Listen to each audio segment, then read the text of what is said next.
Hello everyone, welcome back to the Abhyasana program. Myself Dr. Karthik, faculty of Tarais Academy.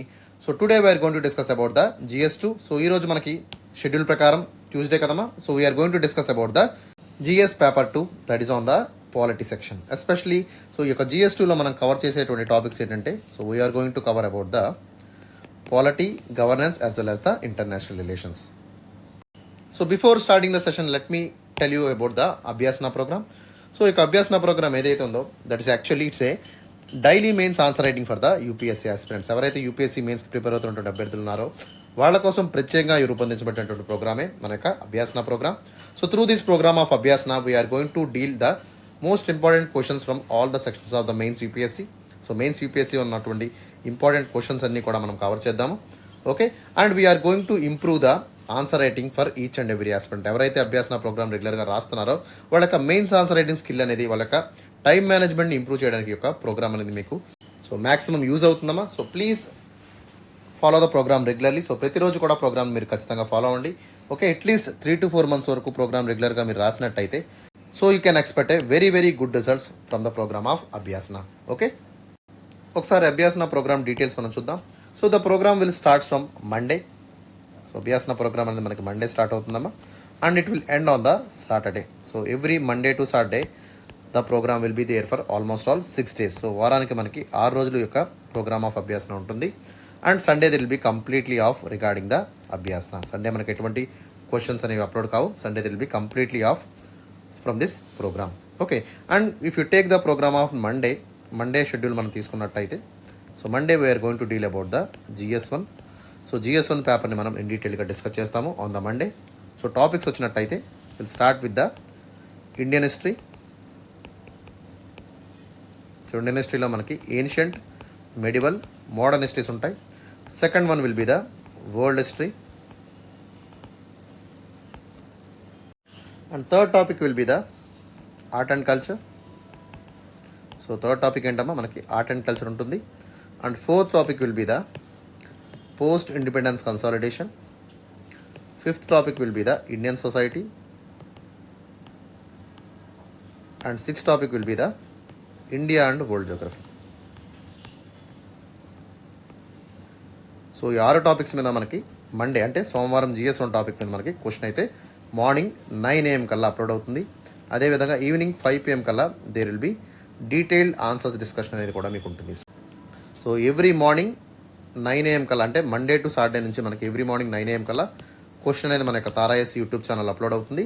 అదేవిధంగా evening 5 PM కల్లా answer discussion కూడా మీకు అదే ఛానల్లో 5 PM కల్లా అప్లోడ్ అవుతుందమ్మా. So this will be the programme of Abhyasana. So everyday daily routine అనేది ఎట్లానే ఉంటుంది. Clear? And coming to the Tuesday. So మంగళవారం ప్రోగ్రామ్ మనం తీసుకున్నట్టయితే we're going to deal about the GS2. So మంగళవారం మనం GS2 టాపిక్ని క్వశ్చన్గా ఇవ్వబోతున్నాము. And we are going to cover the topics like Indian polity, governance, social justice, and fourth topic will be the international relations. So ఈ 4 topics మీద మనం మంగళవారం discuss చేయబోతున్నాము regarding the Abhyasana programme. And coming to the Wednesday. So Wednesday అంటే బుధవారం we're going to cover the GS3. So GS3లో మనకు almost all 6 topics ఉంటాయమ్మా. This is the most bulky. First one will be the Indian economy. Second topic is the science and technology. Third topic is environment, biodiversity and climate change. Fourth topic will be the agriculture. Fifth topic is internal security. And sixth topic is the disaster management. So వీటన్నిటి మీద మనకి GS3లో బుధవారం question ఉంటుంది regarding the Abhyasana programme. And coming to the Thursday, గురువారం మనం తీసుకున్నట్టయితే we're going to talk about a special session on the ethics. So GS4 topic మీద ఎథిక్స్ మీద మనకి ప్రత్యేకమైన సెషన్ అనేది మనకి గురువారం ఉంటుంది. And we're going to cover about the topics called ethics, integrity, aptitude. So ఈ 3 టాపిక్స్ని కవర్ చేస్తూ మనం గురువారం we're going to have a special session on the ethics part అనమాట. Okay, so most of the people will neglect the ethics. చాలామంది ethics neglect చేస్తూ ఉంటారు. That should not be done. And most of the terms it is very very easy. చాలా ఈజీగా మనం you can able to score the ethics marks provided you have to put efforts. ఖచ్చితంగా మనం రెగ్యులర్గా 3 to 4 months అభ్యాసన programme రెగ్యులర్గా మనం attempt చేసినట్టయితే, so that we're writing all the answers of ethics మనం రెగ్యులర్గా రాస్తున్నట్టయితే ఏమవుతుందమ్మా, we can able to excel the GS4 in a very very good manner. ఖచ్చితంగా మన యొక్క టార్గెట్ అనేది 125 మార్క్స్ కింద ఉండాలి. So each and every student should kept the target of 125 marks. That is very very important to secure a good rank in the UPSC mains examination. Okay, and coming to the Friday. So Friday మనం తీసుకున్నట్టయితే Friday కూడా మనకి we're having the special session on the general essay. So general essay మీద ప్రత్యేకమైన session మనకి Friday ఉంటుంది. And we're going to cover almost all contemporary things. Ethical issues మీద మనకి ఎస్ఐస్ కవర్ చేస్తాము, ఫిలసాఫికల్ ఎస్ఐస్ని మనం కవర్ చేస్తాము. ప్రతి ఒక్క ఎస్ఐస్ని మనం కవర్ చేస్తూ ఈ యొక్క ప్రోగ్రామ్ అనేది ఉండబోతుంది. ఖచ్చితంగా 3 to 4 months ఆఫ్ టైంలో ప్రతి జనరల్ ఎస్ఐని మనం అటెంప్ట్ చేసినట్టయితే almost all we can able to cover. So వీక్కి ఒక ఎస్ఐ చొప్పున మనం దాదాపుగా 12 to 15 ఎస్ఐస్ మనం కవర్ చేయగలుగుతాము. That will be moderate. Okay, so మీరు కూడా ఒక 15 to 20 ఎస్ఐస్ని రెగ్యులర్గా ప్రాక్టీస్ చేసినట్టయితే, so that you can write better SIs in the examination. ఖచ్చితంగా మీకు 125 మార్క్స్ టార్గెట్గా తీసుకున్నట్టయితే, సో ప్రతి ఎస్ఐని మీరు కవర్ చేసినట్టు ఉంటుంది. So that you will have the confidence to face the examination easily. Okay, కాన్ఫిడెన్స్తో మీరు ఎగ్జామినేషన్ అనేది ఫేస్ చేయగలుగుతారు. Clear? And finally coming to the Saturday. So Saturday we're going to deal a special session on the current affairs. ప్రత్యేకంగా UPSC prepare అవుతున్నటువంటి అభ్యర్థులు, so mostly they will feel difficulty in the current affairs. Sir current affairs అనేది మనకి మెయిన్స్లో లేదు కదంటే, but we're going to cover from the GS2 GS3 aspect. Especially GS2 నుంచి GS3 నుంచి మనకి కాంటెంపరీ కరెంట్ అఫైర్స్ మీద లింక్ చేస్తూ క్వశ్చన్స్ అనేది అడుగుతూ ఉంటారు. And most of the GS2 and GS3 papers will be dynamic also. చాలా డైనమిక్గా మనకి పేపర్స్ అనేవి ఉంటాయి కాబట్టి, సో ఖచ్చితంగా కరెంట్ అఫైర్స్ అనేది మనం చదివినట్టయితే it will able to help you to improve the GS2 paper కానివ్వండి, GS3 పేపర్ యొక్క స్కోర్స్ అనేవి గణనీయంగా ఇంప్రూవ్ అవుతాయి. For that we're dealing a special session on the Saturday in the Abhyasana programme. ఓకేనా? సో ప్రతి ఒక్కరు కూడా సాటర్డే సెషన్ అయితే మిస్ అవ్వద్దు. ఖచ్చితంగా ఆ వీక్లో ఏదైతే ఇంపార్టెంట్ కరెంట్ అఫైర్స్ ఉంటుందో దాన్ని మనం క్వశ్చన్ అండ్ ఆన్సర్ ఫార్మాట్లో తీసుకొచ్చి ఈ యొక్క అభ్యాసనాలు ఫిట్ చేయడం జరుగుతుంది. And please don't miss this kind of current affairs session. ఖచ్చితంగా వెరీ వెరీ ఇంపార్టెంట్ కాబట్టి, సో ప్రతి ఒక్క ఆస్పిరెంట్ GS1, 2, 3 ఎట్లాగైతే ప్రిపేర్ అవుతున్నారో అదేవిధంగా మన యొక్క స్పెషల్ సెషన్స్ అయినటువంటి ఎథిక్స్ పేపర్ కానివ్వండి, జనరల్ ఎస్ఐ పేపర్ కానివ్వండి, అదేవిధంగా కరెంట్ అఫైర్స్ సెషన్ కానివ్వండి, మీరు మిస్ కాకుండా అయితే చూడండి. Okay, that is very very important to score good marks in the Abhyasana programme. Okay, is that clear? So ఈ విధంగా మనకి మండే నుంచి సాటర్డే వరకు అభ్యాసన ప్రోగ్రామ్ అనేది కంటిన్యూస్గా ఉంటుంది. అదేవిధంగా సండే మనకి ఎటువంటి క్వశ్చన్స్ అనేవి అప్లోడ్ కావు. Sunday will be completely off regarding the programme of Abhyasana. Clear? So ప్రతి ఒక్కరు కూడా ఏం చేస్తారంటే 10 మార్కర్ క్వశ్చన్స్ని మనం ఇక్కడ చూసినట్టయితే, సో ఇంకొక ఇంపార్టెంట్ ఆస్పెక్ట్ ఏంటంటే, so we should know how to attempt the 10 mark question and 15 mark question. So 10 mark question ఎట్లా అటెంప్ట్ చేయాలి, 15 మార్క్ క్వశ్చన్స్ ఎట్లా అటెంప్ట్ చేయాలో కూడా నేను చెప్తాను, జాగ్రత్త వినండి. So 10 marker question should be given the time of 7 to 8 minutes. So UPSC ఇచ్చినటువంటి టైం లిమిట్ ఎంతమా, 7 నుంచి 8 నిమిషాల్లో మాత్రమే మీరు 10 మార్కర్ క్వశ్చన్ని కంప్లీట్ చేయాల్సి ఉంటుంది. And you have to right at least 2 page answer అయితే మీరు రాయాల్సి ఉంటుంది. ఓకే, దీంతోపాటు మీరు వర్డ్ లిమిట్ని 150 వర్డ్ లిమిట్ కంటే ఎక్కువగా రాయకుండా మీరు జాగ్రత్త పడండి. Is that clear? అదేవిధంగా 15 మార్కర్ క్వశ్చన్ తీసుకున్నట్టయితే your time limit will be around 11 to 12 minutes అమ్మా. ఖచ్చితంగా 3 పేజ్ ఆన్సర్ అయితే మీరు రాయాల్సి ఉంటుంది. అదేవిధంగా ద వర్డ్ లిమిట్ మనం తీసుకున్నట్టయితే 250 వర్డ్స్ వర్డ్ లిమిట్ని మనం అడైర్ చేయాల్సి ఉంటుంది. Okay, so these are must and mandatory things. ఖచ్చితంగా ప్రతి ఒక్క ఆస్పిరెంట్ కూడా గుర్తుపెట్టుకోవాల్సినటువంటి అంశాలు ఇవి. అర్థమవుతుందా? And coming to the Abhyasana programme రాసినటువంటి ఎవరైతే న్యూ కమర్స్ ఉంటారో, బిగినర్స్ ఉంటారో, వాళ్ళు అట్లీస్ట్ 10 మార్కర్ క్వశ్చన్ ఇనీషియల్ డేస్లో, అంటే first with in the 1 month of టైంలో 10 minutesలో రాసేటువంటి ప్రయత్నం చేయండి by using the stop watch. అదేవిధంగా 15 మార్కర్ క్వశ్చన్ ఏదైతే ఉంటుందో దాన్ని 15 minutesలో రాసేటువంటి ప్రయత్నం చేయండి. Especially this is only for the beginners. 1 month లోపు ఆన్సర్స్ రాస్తున్నటువంటి అభ్యర్థులు ఎవరైతే ఉన్నారో వాళ్ళకి మాత్రమే. So please note it carefully. So already రాస్తున్నటువంటి 3 to 4 monthsగా రెగ్యులర్గా రాస్తున్నటువంటి అభ్యర్థులు ఎవరైతే ఉన్నారో వాళ్ళకి మాత్రం ఖచ్చితంగా they have to maintain the UPSC time. ఖచ్చితంగా యూపీఎస్సీ ఏదైతే టైం ఇచ్చిందో దాన్ని మాత్రమే ఫాలో అయ్యి తీరాల్సి ఉంటుంది. Otherwise it will be very big problem to you in the examination. Okay, right. So now let us discuss the answer. ఒకసారి ఈరోజు క్వశ్చన్ మనం చూద్దాం. So today topic will be the GS2. So we are going to cover about the GS2 question today. Okay, so first question చూడమ్మా. What is the meaning and significance of fraternity? So ఒకసారి zoom చేస్తున్నాను, please see it carefully. What is the meaning and significance of fraternity as enshrined in the preamble of Indian Constitution? In the light of current social realities, evaluate how the ideal of fraternity has become more crucial for India's unity as well as progress.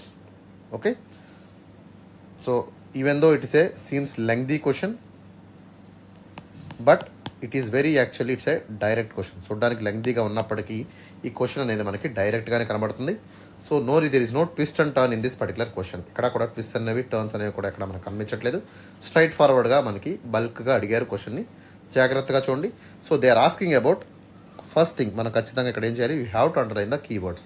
So ఇక్కడ keyword ఏంటమ్మా, the keyword is fraternity. Fraternity అంటే ఏంటి, sense of బ్రదర్హుడ్ని మనం fraternity అంటాము. Okay, so ఇక్కడ ఏం అడుగుతున్నారు, they are asking about what is the meaning and significance of fraternity. So fraternity యొక్క మీనింగ్ ఏంటి, దాని యొక్క ప్రాముఖ్యత ఏంటి, సిగ్నిఫికెన్స్ ఏంటి అనేటువంటి క్వశ్చన్ అడుగుతున్నారు. And because this fraternity word was used in the preamble of the constitution. Okay, so మనకు నోట్ ఆఫ్ ద కాన్స్టిట్యూషన్ని, ప్రియాంబుల్ ఆఫ్ ద కాన్స్టిట్యూషన్ని, సోల్ ఆఫ్ ద కాన్స్టిట్యూషన్ ఏమైతే ఉంటుందో దానిలో మనకి ఫ్రాటర్నిటీ అనేటువంటి వర్డ్ని మెన్షన్ చేశారు. సో దాని యొక్క మీనింగ్ అండ్ సిగ్నిఫికెన్స్ మనం ఇక్కడ మెన్షన్ చేయాలి. That is comes under the first question. So second part of the question ఏమడిగారు, in the light of current social realities evaluate the ideal of fraternity has become more crucial for India's unity and progress. Okay, so ఈ యొక్క current ఉన్నటువంటి సిచ్యువేషన్లో, current యొక్క social రియాలిటీస్లో మనం తీసుకున్నట్టయితే, current యొక్క డెమోగ్రఫీలో తీసుకున్నట్టయితే ఫ్రాటర్నిటీ యొక్క ప్రిన్సిపల్స్ అనేవి ఏ విధంగా ఇండియా యూనిటీని, ఇండియా యొక్క ప్రోగ్రెషన్ని ముందుకు తీసుకెళ్లేటువంటి అవకాశం ఉంది అనేటువంటి అంశం మీద ఇక్కడ మనం ఇవాల్యుయేషన్ చేయాల్సి ఉంటుంది. So we have to go deep understanding regarding the ideal of fraternity.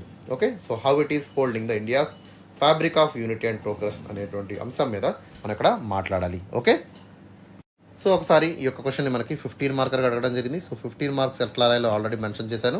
So you need to right at least 250 వర్డ్స్లో మనం రాయాల్సి ఉంటుంది. ఖచ్చితంగా యూపీఎస్సీ మన నుంచి 3 పేజ్ ఆన్సర్ అయితే ఎక్స్పెక్ట్ చేస్తుంది.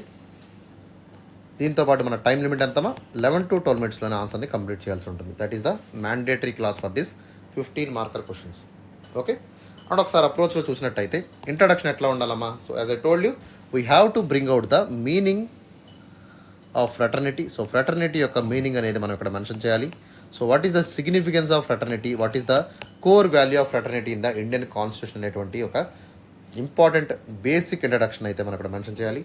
And how this fraternity is especially helping to hold the fabric of unity and harmony in a divorce nation. ఒక unity in diversity ఉన్నటువంటి మన దేశంలో ఏ విధంగా ఫ్రాటర్నిటీ అనేది ఒక యూనిటీని, సెన్స్ ఆఫ్ హార్మోనీని ఎట్లా క్రియేట్ చేస్తుంది అనేటువంటి అంశం మీద మనం బ్రీఫ్గా, అంటే 3 to 4 లైన్స్లో స్ట్రైట్ ఫార్వర్డ్గా మనం ఇక్కడ ఇంట్రడక్షన్ అయితే ఇవ్వాలి. So not more than 30 to 40 words అనమాట. Is that clear?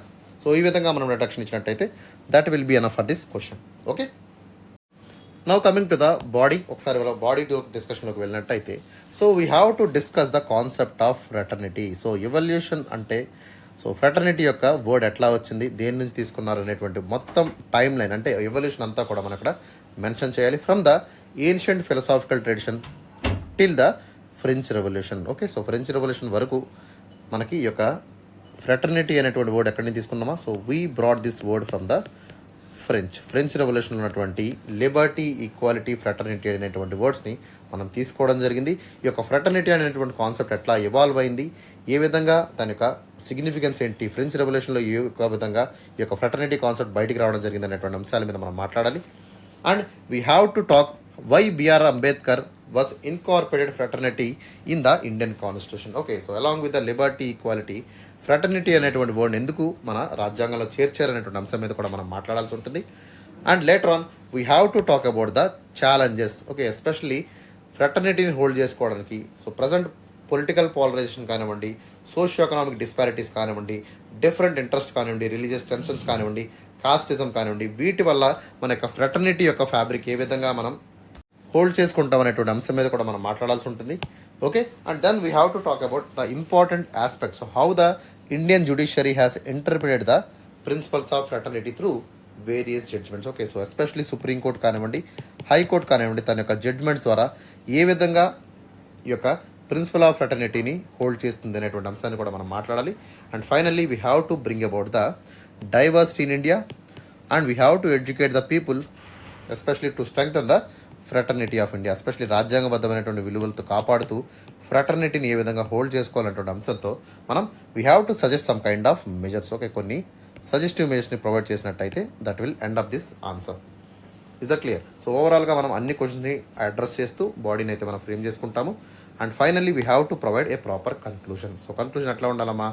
So conclusion is that so we have to bring out the importance of fraternity in the constitution. రాజ్యాంగంలో మెన్షన్ చేసినటువంటి ఫ్రెటర్నిటీకి ఏ విధమైనటువంటి సిగ్నిఫికెన్స్ ఉంది. సో అన్ని ఎఫర్ట్స్ని, అన్ని ఛాలెంజెస్ని ఓవర్కమ్ చేసుకుంటూ, అన్ని సొసైటల్ డివిజన్స్ని మనం దాటుకుంటూ so we have to maintain the unity and harmony. ఖచ్చితంగా లిబర్టీ, ఈక్వాలిటీ, ఫ్రెటర్నిటీని అన్నింటినీ కూడా మనం హోల్డ్ చేసుకోవాలి. Then only we can able to maintain the constitutional vision of unity and harmony in India. So రాజ్యాంగం ఏదైతే కళ్ళకంటుందో, రాజ్యాంగం ఏదైతే మనకి ప్రసాదించినటువంటి లిబర్టీ కానివ్వండి, ఈక్వాలిటీ కానివ్వండి, ఇవన్నీ కూడా మనకు ఉండాలంటే ఖచ్చితంగా so fraternity also will be very very important. So then only we can able to maintain ఒక ఐక్యత కానివ్వండి, ఒక హార్మోనీని కానివ్వండి తీసుకురావాలంటే ఖచ్చితంగా ఈ యొక్క ఫ్రెంచ్ రెవల్యూషన్లో ఉన్నటువంటి ప్రిన్సిపల్ అయినటువంటి fraternity also is very very important for us. Okay, ఈ విధంగా మనం we can able to conclude the particular answer in a better way. Okay, 30 to 40 వర్డ్స్లో అంటే 3 to 4 లైన్స్లో we can able to conclude this. Is a clear? So ఇంకా ఎవరైతే మన channel subscribe చేసుకోలేదో వెంటనే యూట్యూబ్లోకి వెళ్ళి మన యొక్క తారాయస్ ఛానల్ని వెంటనే సబ్స్క్రైబ్ చేసుకోండి. అక్కడ ఉన్నటువంటి బెల్ ఐకాన్ని కూడా హిట్ చేయండి. సో వీటితో పాటు మన యొక్క పీడిఎఫ్స్ కూడా యాక్సెసిబుల్ కావాలనుకుంటే so we have to join the Telegram group also. మన యొక్క టెలిగ్రామ్ గ్రూప్ ఏదైతే ఉందో దానిలో కూడా మీరు జాయిన్ అయినట్టయితే so all the PDFs will be accessible to each and every person. So ఎవరైతే మెంబర్గా ఉంటారో వాళ్ళందరూ కూడా పీడిఎఫ్స్ యాక్సెసిబుల్గా ఉంటాయి. దీంతోపాటు మన యొక్క ఇన్స్టాగ్రామ్ పేజ్ని కూడా మీరు లైక్ చేయండి, ఫాలో చేయండి. So please don't miss it. Please follows on the YouTube, Telegram as well as the Instagram also. So let us see the introduction. ఒకసారి బ్రీఫ్గా ఇంట్రడక్షన్ గురించి మనం మాట్లాడుకుందాం. So the concept of fraternity యొక్క concept ఎట్లా మనం mention చేయాలంటే so fraternity is actually mentioned in the preamble of the constitution. So preamble of the constitution ఏంటమ్మా? It is the introduction part of the constitution. It is the soul of the constitution. So in this preamble we mentioned a clear word called fraternity. So fraternity అనేటువంటి వర్డ్ని మనం క్లియర్గా mention చేశాము. And it became the integral part of Indian constitution. భారత రాజ్యాంగంలో అదొక అంతర్భాగంగా కూడా మనకు ఉంది. So this integrity especially the fraternity ఏదైతే ఉందో so this fraternity signifies more than a mere term. ఒక టర్మ్ కింద కాకుండా ఎస్పెషలీ లిబర్టీ, ఈక్వాలిటీ, ఫ్రెటర్నిటీ ఈ యొక్క 3 వర్డ్స్ ఏవైతే ఉన్నాయో so they were symbolising the Indian constitution. Especially ఒక ఇంపార్టెంట్ సిగ్నిఫికెన్స్ని ఇవి కలిగి ఉన్నాయి. And it embodies the ethos of unity. So ఆ వర్డ్లో మనకి ఎటువంటి మీనింగ్ ఉందమ్మా? So sense of brotherhood, sense of unity అనేటువంటి ఒక అంశాన్ని ఇందులో పొందుపరిచారు. అండ్ ఎస్పెషలీ దిస్ వర్డ్ ఈ sharing the identity among all the individuals. Okay, ప్రతి ఒక్క భారతీయ పౌరులు ఎవరైతే ఉన్నారో వాళ్ళందరినీ ఈక్వల్గా చూస్తూ ఈక్వల్ ఐడెంటిటీ అనేది ఈ యొక్క ఫ్రెటర్నిటీ అనేటువంటి వర్డ్ ప్రొవైడ్ చేస్తుంది.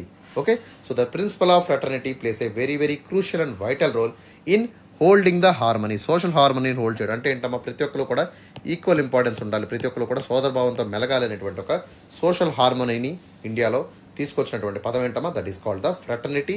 So it is maintaining the social harmony in the divorce country like India. So India లాంటి డైవర్స్ సొసైటీలో కూడా మనం సోషల్ హార్మనీని మెయింటైన్ చేస్తున్నామంటే that is thanks to the word called fraternity we imbibed in the constitution. రాజ్యాంగంలో మనం చేర్చినటువంటి fraternity అనే word వల్లే మనం ఈరోజు సోషల్ హార్మనీని మనం మెయింటైన్ చేస్తున్నాం. అంటే దానికి అర్థం ఏంటమ్మా? That is nothing but the word fraternity. Okay, right. So ఈ విధంగా 3 to 4 లైన్స్లో we can able to bring a very very good introduction to this question. అర్థమవుతుందమ్మా? ఒక మంచి ఇంట్రడక్షన్ అయితే ఈ క్వశ్చన్ ద్వారా మనం ఇవ్వచ్చు.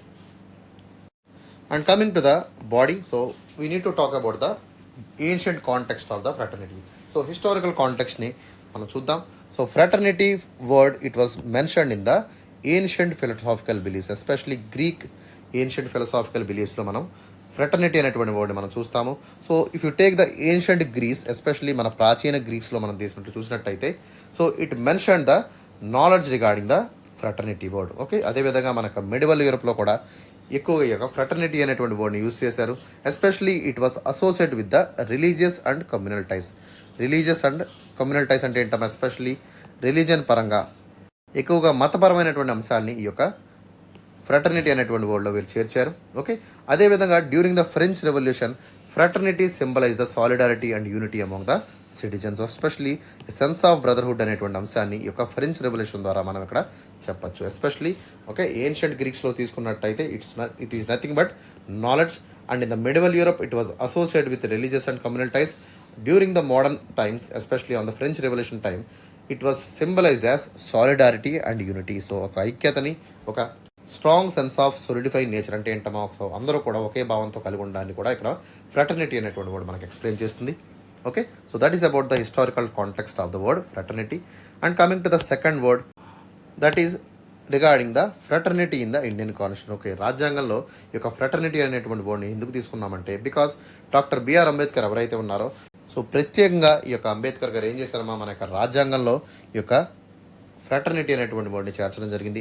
So especially he stressed the words of liberty, equality and fraternity. ఈ మూడు కూడా వేరు కాదు. All these are nothing but continuum. Continuum అంటే ఏంటమ్మా, వ్యవధి లేనటువంటి పదాల కింద మనం చెప్పచ్చు. So they have linked with each other. ఖచ్చితంగా లిబర్టీ లేకపోతే ఈక్వాలిటీ, ఫ్రాటర్నిటీ లేదు. ఓకే, సో అదేవిధంగా ఈక్వాలిటీ లేకపోతే లిబర్టీ, ఫ్రాటర్నిటీ లేదు. ఫ్రాటర్నిటీ లేకపోతే లిబర్టీ అండ్ ఈక్వాలిటీ అనేది లేదు. ఖచ్చితంగా ఈ మూడు కూడా దే ఆర్ వెరీ ఇంపార్టెంట్ అనేటువంటి అంశాన్ని, okay, they are nothing but so they have continuum with each other. మూడు కూడా ఇంటర్లింక్గా ఉన్నటువంటి అంశాన్ని ఆయన చెప్పడం జరిగింది. So all these three elements are very important and vital for the fundamental aspect of the democracy. So fundamental of the Indian democracy కింద ఇవి మనకు ఉండడం జరుగుతుంది. సో ఎప్పుడైతే ఒక ఫ్రాటర్నిటీ అనేటువంటి వర్డ్ని ఇంక్లూడ్ చేయడం వల్ల ఏమైందమ్మా, so it brings out the individual dignity and also national unity. So ప్రతి ఒక్క పౌరుడికి ఇండివిజువల్గా డిగ్నిటీని మెయింటైన్ చేయడం కానివ్వండి, సో నేషనల్ యూనిటీ అంటే ఏంటో అందరూ కూడా, దేశంలో ఉన్న అందరూ కూడా ఒక ఐక్యతతో మెలగాలి అనేటువంటి ఒక సెన్స్ ఆఫ్ బ్రదర్హుడ్ని, సెన్స్ ఆఫ్ డిగ్నిటీ అండ్ యూనిటీని కూడా ఈ యొక్క ఫ్రాటర్నిటీ అనేది మెన్షన్ చేసింది. Okay, that is the second important thing you have to remember. So third one, let us see about the challenges regarding the fraternity in India. So మనం ఏదైతే కలగంటున్నటువంటి fraternity మనం రియలైజేషన్ చేసుకోవాలంటే ఖచ్చితంగా మనం we have to face lot of challenges.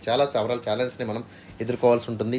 Okay, in the context of political polarisation India. So ప్రస్తుతం ఉన్నటువంటి political polarisation కానివ్వండి, ఓకే, ట్రస్ట్ ఇరోషన్ ఫ్యాక్టర్స్ కానివ్వండి, లేదా ల్యాక్ ఆఫ్ కాన్స్టిట్యూషనల్ మొరాలిటీ కానివ్వండి, ఇవన్నీ ఏమవుతున్నాయమ్మా, so this weaken the spirit of brotherhood in India. So ఎవరైతే బ్రదర్హుడ్గా ఉన్నటువంటి, సో ఎస్పెషలీ మతపరంగా కానివ్వండి, కాస్ట్ పరంగా కానివ్వండి, సోషల్ పరంగా కానివ్వండి, ఎకనామిక్ డిస్పారిటీస్ కానివ్వండి, లేదా రిలీజియస్ టెన్షన్స్ వల్ల కానివ్వండి, all these are especially they were challenging fraternity in India. ఇవన్నీ కూడా ఏమవుతున్నామా, so they became lots of challenges, they became the barriers to maintain the principle of fraternity.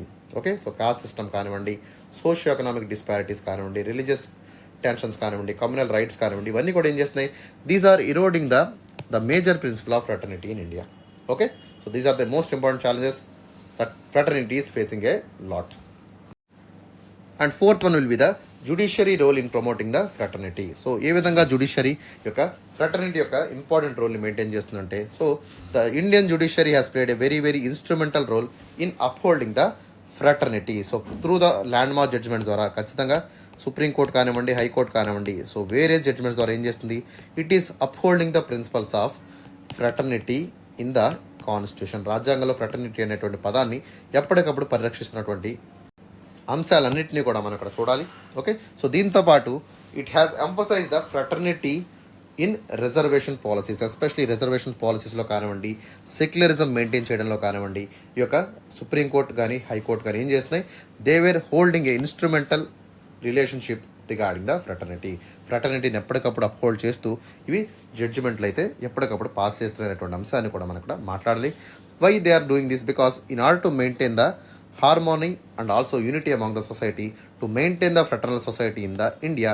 So these judgements proved a very important aspect in upholding the principle of fraternity. ఫ్రాటర్నిటీని maintain చేయడానికి ఖచ్చితంగా judiciary అనేటువంటి ఒక important రోల్ని అయితే play చేస్తుంది. So especially the recent controversy of hijab. So hijab కేసులో మనకి the Supreme Court uphold the principle of fraternity. Okay, అదేవిధంగా ఎంఎం నాగరాజ్ కేసులో కూడా it is upholding the principle of fraternity అనేటువంటి అంశాన్ని కూడా మనం చూసాము. So these are the important role played by the judiciary. Okay, and finally what are the measures to achieve the fraternity. So fraternity అనేటువంటి దాన్ని మనం ఎట్లా అచీవ్ చేయాలంటే ఖచ్చితంగా to bring and to foster the fraternity we have to come with a proper initiatives, ఖచ్చితంగా మనం మంచి initiatives ముందుకు వచ్చినట్టయితే we can able to hold the fraternity in a better manner. So దానికోసం మనం ఏం చేయాలి? So we have to promote interfaith dialogue. ఖచ్చితంగా రిలీజియస్ టాలరెన్స్ని మనం మెయింటైన్ చేయాలి. We have to hold the secularistic principle in India. So వీటితో పాటు విభిన్నమైనటువంటి మనకు కాస్ట్ కానివ్వండి, అదేవిధంగా సో ఎథనిసిటీ కానివ్వండి, so we have lot of diversity. ఖచ్చితంగా ఈ డైవర్సిటీని అంతా కూడా మనం ఏం చేయాలి? So we have to bring in unified platform, అంతా కూడా ఒక ప్లాట్ఫామ్ మీద తీసుకొచ్చి so we have to celebrate the diversity. And for that we have to educate all the citizens about the constitutional values. రాజ్యాంగపరమైనటువంటి అంశాలన్నింటి మీద కూడా మనం వాటి మీద అవగాహన అనేటువంటిది కల్పించాల్సి ఉంటుంది. దానికోసం ప్రజలను చైతన్యవంతులు కూడా చేయాల్సినటువంటి బాధ్యత మన మీదే ఉంటుంది. ఓకే, సో దానికోసం ఏం చేస్తాం? So we have to bring out some kind of social initiatives. ఖచ్చితంగా వాలంటీరింగ్ కానివ్వండి, సోషల్ ఇనిషియేటివ్స్ కానీ మనం ముందు తీసుకొచ్చినట్టయితే we can able to bring the fraternity in India. ఖచ్చితంగా ఇండియాలో ఒక డిగ్నిఫైడ్ ఇండివిజువాలిటీ కానివ్వండి, సో లేదా హార్మోనియస్ సొసైటీ కావాలనుకుంటే సో మనం ఏం చేయాలమో ఖచ్చితంగా ఫ్రెటర్నిటీ యొక్క ప్రిన్సిపల్ని మనం అప్హోల్డ్ చేయాలి. For that social initiatives are very very important. ఖచ్చితంగా సో మనకు ఇండిపెండెన్స్ డే సెలబ్రేషన్స్ కానివ్వండి, నేషనల్ వాటర్స్ డే కానివ్వండి, యూనిఫైడ్ ఫెస్టివల్స్ ఏవైతే ఉన్నాయో వాటిని అన్నింటినీ కూడా మనం తీసుకొని ఒక సెన్స్ ఆఫ్ బ్రదర్హుడ్ కింద మనం వర్క్ చేసినట్టయితే ఖచ్చితంగా we can able to see the sustainability and also harmony in India. Okay, so finally coming to the conclusion. So India యొక్క కరెంట్ సోషియో పాలిటిక్స్ తీసుకున్నట్టయితే so especially we're divided by lot of things like caste కానివ్వండి, religion కానివ్వండి, లేదా ethnicity కానివ్వండి, లేదా different kind of sex కానివ్వండి, ఇవన్నీ కూడా ఏమవుతున్నాయి? So they were bringing the diversity in the Indian society. But the concept of fraternity will be always bring them in a one fabric. ఖచ్చితంగా యూనిటీ అనేటువంటి కాన్సెప్ట్ని ఈ యొక్క ఫ్రెటర్నిటీ అనేది మెయింటైన్ చేస్తుంది. So the framers of constitution ఎవరైతే ఉన్నారో వాళ్ళందరూ కూడా so they hold the principles of unity and also fraternity in a very very huge manner. ఒక పెద్ద మొత్తంలో ఈ యొక్క ఇంపార్టెంట్ ప్రిన్సిపల్స్ అన్నింటినీ కూడా ప్రియాంబుల్ ఎందుకు చేర్చారంటే to overcome all the societal challenges. ఖచ్చితంగా మనకు సొసైటల్ ఛాలెంజెస్ని, డైవర్సిటీని, అదేవిధంగా రిలీజియస్ ఆస్పెక్ట్స్ ఏవైతే ఉన్నాయో వాటిని అన్నింటినీ కూడా ఒక కామన్ ఫ్యాబ్రిక్ కింద, ఒక సెన్స్ ఆఫ్ బ్రదర్హుడ్ కింద తీసుకురావాలి. ఓకే, ఒక మ్యూచువల్ రెస్పెక్ట్ అనేది దేశంలో క్రియేట్ చేయాలి. ఒక యూనిఫైడ్ అండ్ హార్మోనియస్ సొసైటీ ఉండాలనేటువంటి విజన్ని ఈ యొక్క కాన్స్టిట్యూషనల్ ఆర్కిటెక్ట్ అయినటువంటి అంబేద్కర్ కానివ్వండి, ఇతర ఇంపార్టెంట్ లీడర్స్ ఎవరైతే ఉన్నారో so they wanted that and that is what the constitutional vision. Okay, రాజ్యాంగపరమైనటువంటి విజన్ కూడా అదే అయినటువంటి అంశాన్ని కూడా మనం ఇక్కడ అర్థం చేసుకోవాలి. So through the efforts we can able to bring the greater unity and progress in the society. ఖచ్చితంగా ఇండియాలో ఒక గ్రేటర్ యూనిటీ కావాలనుకున్నా, ఒక ప్రోగ్రెస్ అండ్ డెవలప్మెంట్ కావాలనుకున్నా ఖచ్చితంగా అందరూ కూడా ఐకమత్యంగా ఉండాలి. అందరూ కూడా సోదరభావంతో మెలిగినట్టయితే, ఒక ఫ్రెటర్నిటీని హోల్డ్ చేసినట్టయితే so we can able to bring out this greater unity as well as progression. That is what the soul of the welfare state. Okay, ఎప్పుడైతే మనకు ఇండియాస్ గోల్ అయినటువంటి వెల్ఫేర్ స్టేట్ని సాధించాలనుకున్నప్పుడు ఖచ్చితంగా ప్రియాంబుల్ ఉన్నటువంటి ప్రిన్సిపల్స్ అయినటువంటి లిబర్టీ, ఈక్వాలిటీ, ఫ్రెటర్నిటీతో పాటు so ఖచ్చితంగా యూనిటీ అండ్ డైవర్సిటీని కూడా మనం అప్హోల్డ్ చేసినట్టయితే we can able to bring better society in the country. Okay, so that is all about for the today. So question మీకు అర్థమైంది అనుకుంటున్నాను. మీకు ఏదైనా డౌట్స్ ఉన్నట్టయితే you can use the comment section and please like the video and also subscribe the video. ఖచ్చితంగా వీడియోని like చేయండి, share చేయండి. సో అదేవిధంగా మన యొక్క ఛానల్ని కూడా మీరు సబ్స్క్రైబ్ చేసుకునేటువంటి ప్రయత్నం చేయండి అమ్మా. Okay, so that is all about for today. Have a great day.